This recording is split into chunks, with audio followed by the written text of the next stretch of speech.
You're scrolling, drifting through the endless static of the algorithm, waiting for the signal to cut through the noise. Consider, if you will, that you just found the frequency. You've just stepped off the timeline of the everyday, into the space where the forgotten history and the hidden truths finally touch down. There's the story you know, and then there's the airspace we're about to enter. Check your coordinates, because you're heading towards the landing point. Welcome back, friends. Today's story. What is this, a hammer? There was a boy from Baltimore, Maryland, who grew up in the shadows of a giant. Not a literal giant, you understand, but a man of immense, quiet capabilities.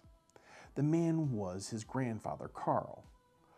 Carl only had a 7th grade education, but to his grandson, Carl was a magician. He was an electrician, a mechanic, a plumber, and a carpenter. Carl could build a house from the ground up without looking at a single blueprint.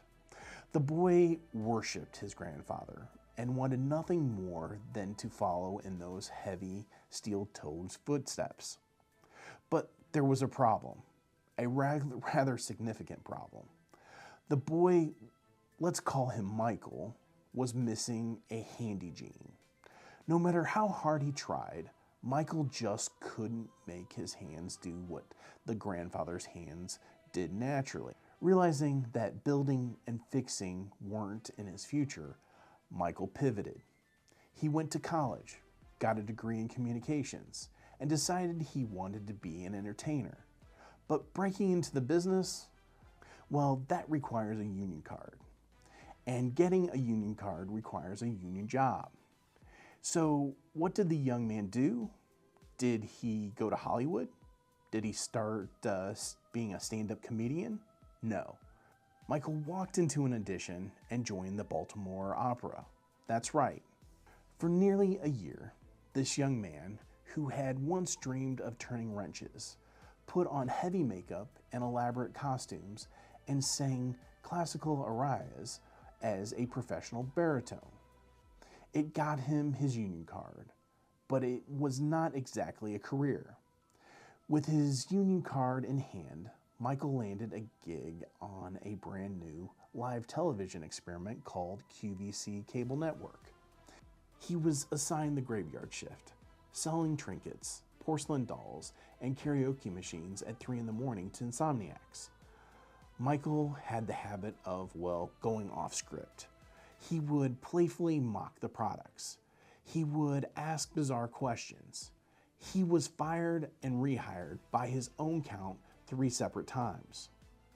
But he survived, eventually moving on to a freelance host gig, bouncing from one forgotten show to another. He was making a living, but he wasn't making a mark. Then came a local hosting job in San Francisco.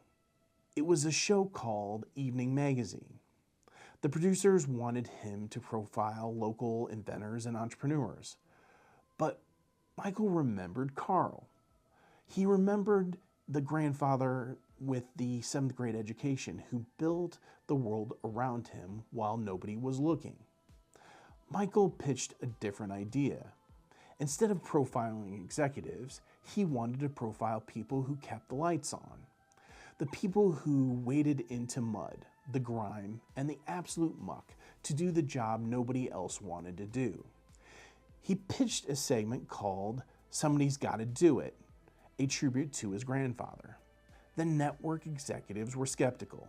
A show about sewers, about pig farmers, about sludge removal, but they gave him a shot. Michael traded his suit and his opera costumes for a pair of heavy work boots and a blue chambray shirt. He didn't just interview these workers, he grabbed a shovel and worked right alongside them, letting them be the experts and letting himself be the punchline. The local segment caught the eye of the Discovery Channel.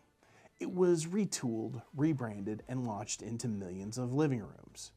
It became a cultural phenomenon, running for nearly a decade and spawning a foundation that would award millions of dollars in scholarships to young men and women pursuing the skilled trades.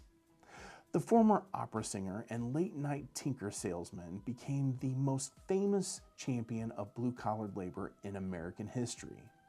Because that boy who couldn't swing a hammer to save his life finally found a way to honor his grandfather's legacy. His name is Mike Rowe, and whether you realize it or not, this is The Landing Point. Viewers, thank you for watching today, The Landing Point. We really appreciate it. I'd like to take a moment to thank our sponsor, Roadrunner Real Estate. They are a full-service real estate company doing both commercial and residential real estate. They can help you buy, sell, or even lease your properties. So if you're in the market looking for a real estate company, please go out and give them a call. They'll happily help you today. The next thing I'd like to talk about is our social media. Obviously, we have YouTube if you're watching that today. If you haven't done so already, please go out and subscribe. It is completely free to you. There's nothing that you'll be charged or your membership fees, but it does help us out so we can get our latest episodes to you quickly, and you can find out what's going on with YouTube. Our other place that we do a lot of our social media is on our Facebook page, The Landing Point. So please go out and like and subscribe or follow those, I guess I would say, so you get the latest updates. If you're a person that likes to listen to stories as you're out on the drive, we have our podcast. You can find The Landing Point out there, and it can be on most services. So once again, thank you for watching The Landing Point, and we look forward to see you on our next story.